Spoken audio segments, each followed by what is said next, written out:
Um,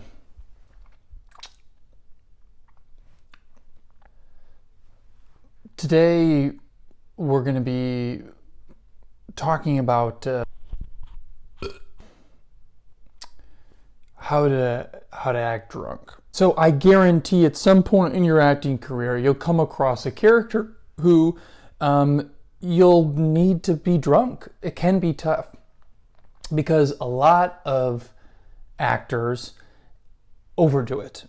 They play into being drunk. And that's what all these acting coaches online tell you. That's the number one rule that they'll say is don't play drunk. Don't. But what does that even mean? I'm going to give you some practical things that you can do to add to your character and just color in a little bit of drunkenness. The very first thing that you need to do, step numero uno, is the text work. Go through there and make your choices, make your decisions. Think of the drunkenness, think of the aspect of being drunk as a character as a cherry on top. It should not be the entry point into the scene. You should not lead with the being drunk. You are treating the scene exactly how you would typically play it. The only difference is that you've probably identified in your given circumstances step in here, it looks like they're in a bar because the bar's packed. It's probably at night. My character in this circumstances is probably drinking pretty heavily. This could be a moment when I would apply the drunkenness filter. See what I'm saying? So it's not often that a scene is solely based on a character being drunk, unless they're belligerent and they're making a fool and the whole scene is just about them or something like that. So first step, text analysis, doing your normal homework. Phase 2, after the text analysis, you must ask yourself why.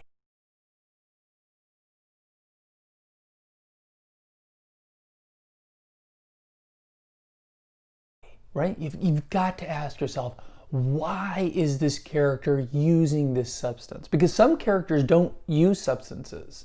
They don't drink, they don't smoke, they don't do anything like that. So why is this particular character that you are portraying, why are they using this? How does this substance apply to the objective that you are pursuing? Right? How does this substance impact that pursuit of your objective? You're on a date and you're at a bar and maybe you're drinking too much because it's late and you know the bartender and all this is the given circumstances you're given, right? Like maybe the substance you're saying to yourself, oh, I know that my character hasn't gotten laid in a year, and they're nervous and they're really wanting this to go well, and so they're using alcohol as a crutch, and it turns bad because all of a sudden they're starting to get sloshy and their date is falling down here, and now they've got to try and overcome that. We've got to pinpoint how the substance is impacting the objective. How does that substance, what does that say about my character? Okay, this is very, very important when you're talking about drugs, like, hard, intense drugs like heroin or something like. What does just doing, if we're talking about drunkenness, what does getting drunk, a person who allows themselves to get drunk or wants to get drunk, what does that say about my character? Okay, so just some important questions to do in phase 2 of working on how to act drunk. Okay.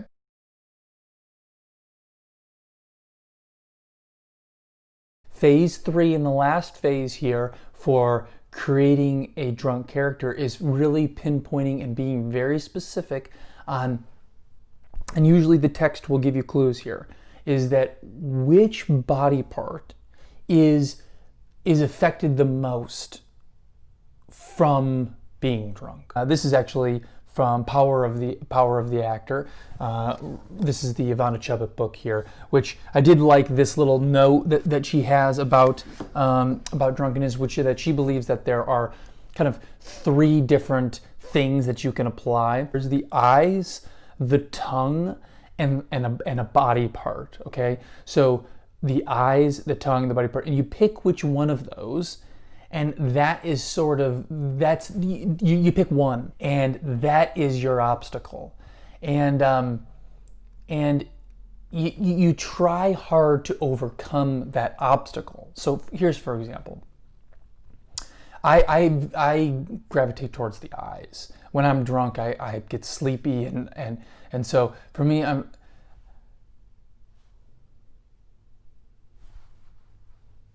the conflict is I'm fighting against my eyes essentially not working, not functioning properly, not being able to focus on things, not being able to keep them open.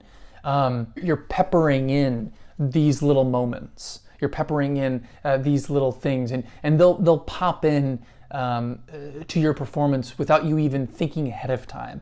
You really don't want to go in knowing, okay, at this particular line, I'm going to, struggle to focus on something. Yeah, you can sort of sometimes make those choices, like if you're like reading a document or something, like, shit, what is this? Adding the drunkenness layer should be one of the last things that you do. What you want to do first, I recommend study other performances.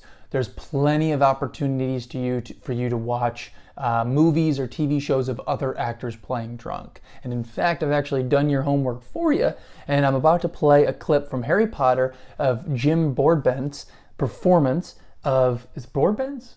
Broadbent's? His performance, great actor, his performance of, in the scene when Harry's trying to get the memory from him in order to learn more about Voldemort.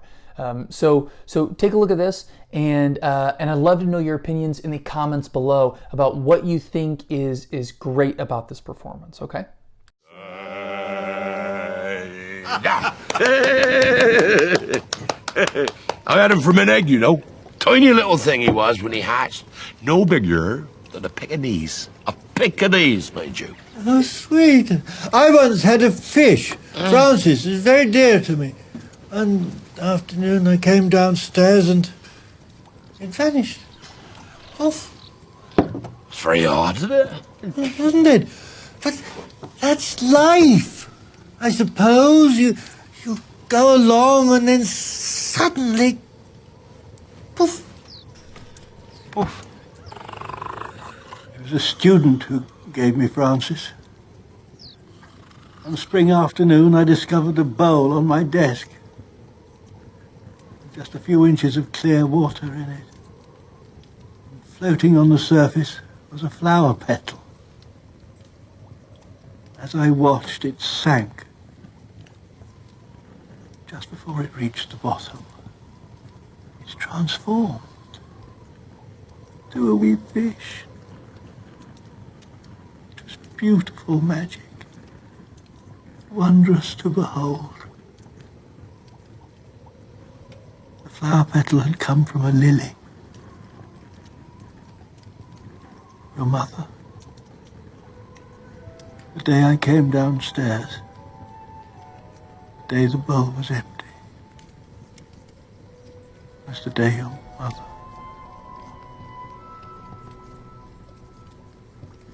I know why you're here, but I can't help you. It would ruin me. Do you know why I survived, Professor? The night I got this.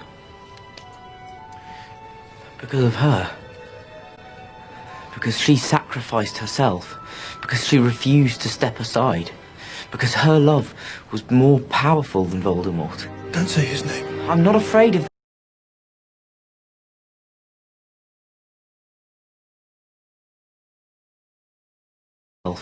Because she refused to step aside.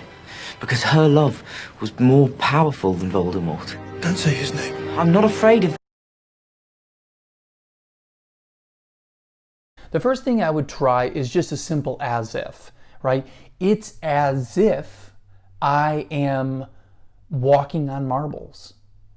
let's say that you've chosen your weakness in your knees or your legs. It's as if I'm walking on marbles, or it's as if I am trying to ice skate for the first time. Another little tip here is the point of focus, right? So if you're, for example, if you're working in the obstacle is your eyes. I was doing it a little bit before, but you know, like drunk people, they look at things and they sometimes like question what it is they're looking at, or they're trying to focus on doing something on a specific task. So in the beginning of this video, like I was having a really hard time, like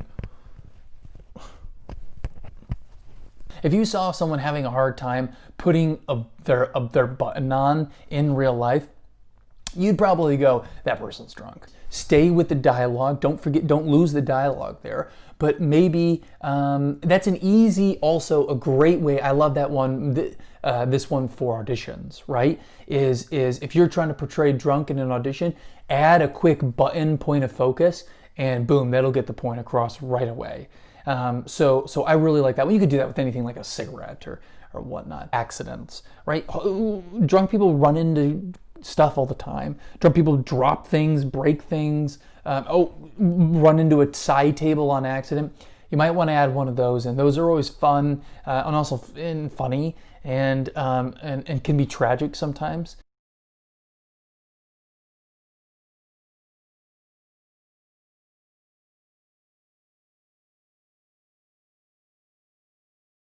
Two things that I've heard of that worked. I've used one of them before.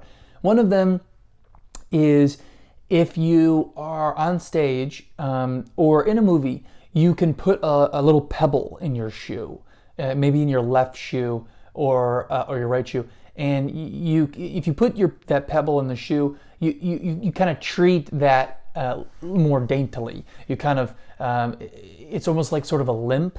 Right, and it forces you to, and sometimes I've heard that makes an effective stumbling, belligerent sort of out of control drunk. So if you're having trouble with that, you could put a pebble in your shoe.